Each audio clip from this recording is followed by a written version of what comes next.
I'm getting a P2119 error code, which indicates a throttle body. So what we're going to do is replace this. However, it is worth, if you're having the same problem, taking it apart and cleaning it just with some throttle body cleaner.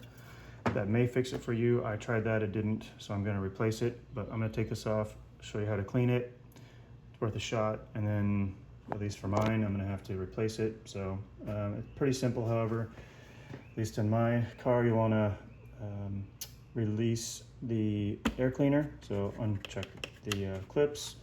If you have any other clips, you might want to take a couple of them off so you can move it. So basically, release this, unscrew the worm gear, and then there'll be 4 bolts for mine. And then the whole thing's just going to come off. There's a clip here. And on mine, to get these clips off, you just pull up on this red one carefully, which I'll do in a minute. There's one here too, and then you can push on that with your finger and it'll come right off. So that's what I'm gonna do right now. Take this off, and then I'll show you the cleaning process that you should try, and then we'll put the thing back in together. And before we get started, we're gonna undo the negative terminal battery.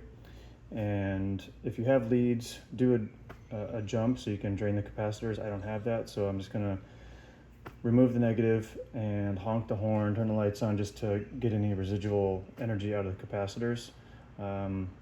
That'll help when you put it all back together to drain the PCM. So you want to do that.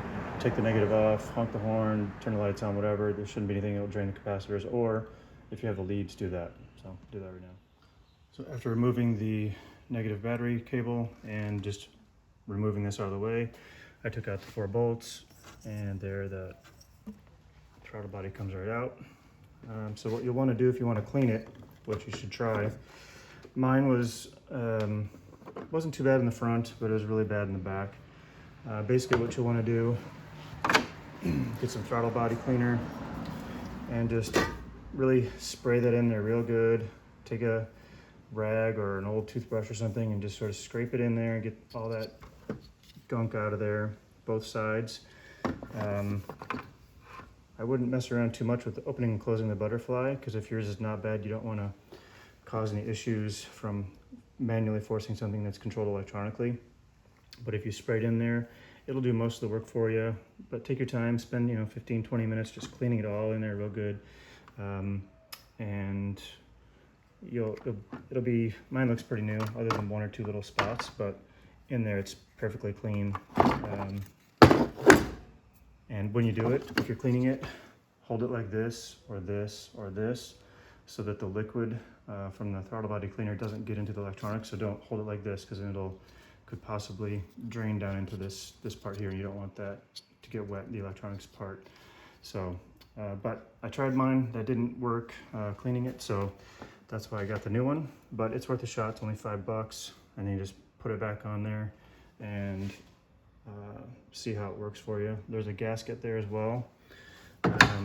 So the gasket comes separately, so it just peels off out of there. Mine doesn't look too bad, but mine's original, so we'll just replace it, which is what we'll do now.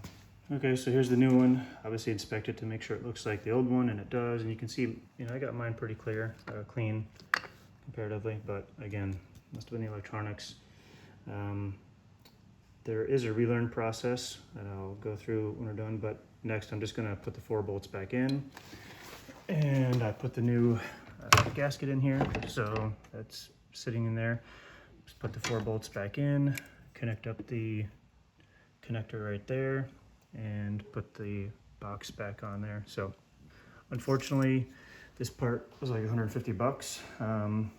Fortunately, it's an easy job. So good news, bad news on that one. Yours might be more than mine, but yeah, $150 at AutoZone. If I got it at Rock Auto, it would have been a little bit cheaper, but I pay for shipping and I gotta wait, so I didn't. Okay, I did find some leads, so I'm doing that. But if you don't have leads, or if you do, it's best if you have some leads, but let the negative terminal cable sit off of there for like half an hour. This will only take you probably 5-10 minutes, but let that negative terminal be disconnected while the so the PCM can clear all the previously learned sweeps and all that kind of stuff that the butterfly does. So just let it sit for half an hour. Then once you're done, once that half an hour is up, the throttle body did come with some instructions. So basically what you're going to do is, you know, this is at least for a Ford, turn the key on, don't start the car, just turn the key on, let the gauges do a full sweep, wait about 10 seconds, then start the car on, make sure that the lights or the radio, nothing else is on, just turn the car on, let it sit for like 10-15 minutes, and it'll shudder a little bit, the idle will go up and down because it's learning the new electronic throttle body positioning. So let it sit for 15 minutes, then take it for a drive. Don't drive crazy, just drive normally, maybe even a tiny bit slower than normal while it's learning all the different shifting positions. You know, make sure the engine's nice and warm, and it should relearn all the major points after that. Maybe take it for another 10-15 minute drive. As you drive, you know, following days, it's going to learn the finer points, but that first initial 10-15 minute drive should learn most of it. And so real quick summary, clean it if you can. Mine was not able to be cleaned, it still was failing. Replacing it, pretty easy, couple clips, remove that, have the negative battery cable removed. When you put it all back together, let it do a full sweep with the key, then let it idle for 15 minutes, just let it sit there, then drive it for another 15, and it should have relearned everything, and it's really pretty simple. Again, it's the expensive part, but pretty simple job. All right, good luck. And this is a 2010 Ford Fusion, so probably most similar Fords will be the same, but good luck.